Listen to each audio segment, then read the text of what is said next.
Hi everyone, I hope your January went well. Just wanted to give you a short update in advance of our call Thursday morning. For the staff, one of the important things we've been working on over the last few weeks has been onboarding our new student leaders. Saul, who's the head of the chapter presidents, and Talia, who's the head of the operating board. We had a chance to meet with them in person twice, once in New York and then again a couple weeks ago in DC. And we have really worked very hard, not just to set the stage for the future year, but also to look back at what has or hasn't worked for our organization that mixes staff and student leadership. We actually went through a series of case studies that we've developed from situations where we could stand to improve our joint efforts to move TAMID forward. And so the opportunity to work in person was really instrumental for all of that.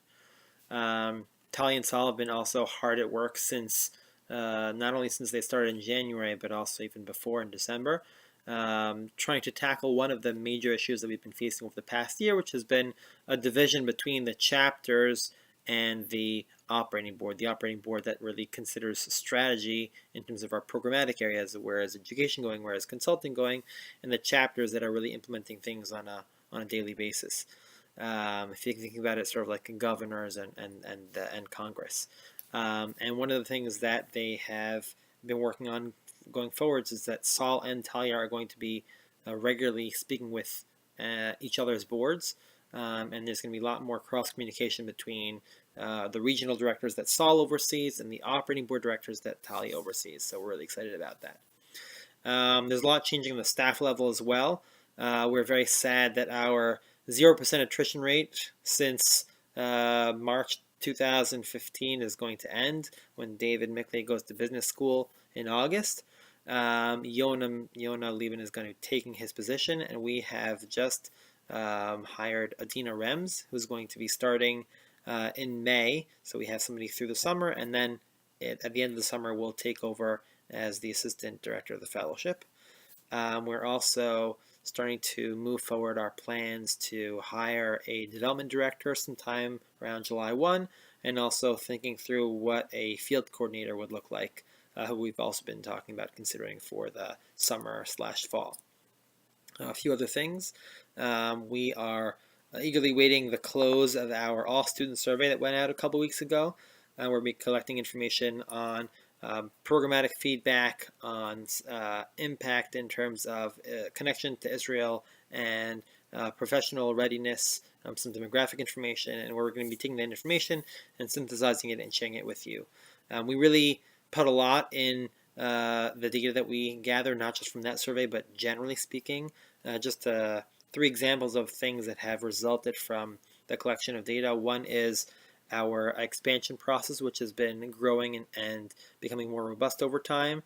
We are now going to be designing a process where new chapters are still followed for 6 to 12 months after they become a full chapter. So we make sure that the new chapters are not only sort of thrust into the environment of being a TAMID chapter, but also have continued guidance, especially when they are transitioning, going through their first leadership transition and things like that. The second thing is we know that we have to draw red lines sometimes. Hebrew University has been one of our chapters for a couple of years, and though we've worked very hard to sort of match their needs with our organization, we've put them back in the beta process now, so they're no longer a chapter, which means we're down to 34. And we're still thinking through how we can incorporate chapters in Israel into what TAMID is, and also Hebrew University in particular, and the challenges that they face where they are, and how that will work for us going forward. We also learned that our chapters, we've been learning this for a while, but that our chapters really benefit from having a close relationship with other chapters. And so we've been moving over the last couple of years from a national model to a regional model. We now have a 7th region. We've split off DC in the southeast, which, as you'll note, are not really geographically the same area. So we now have 7 regions, each with a regional director, chapters that work with one another, that will do events with one another, that can learn from one another more frequently. Those are some of the updates. We'll speak about more when we speak on Thursday morning. Take care.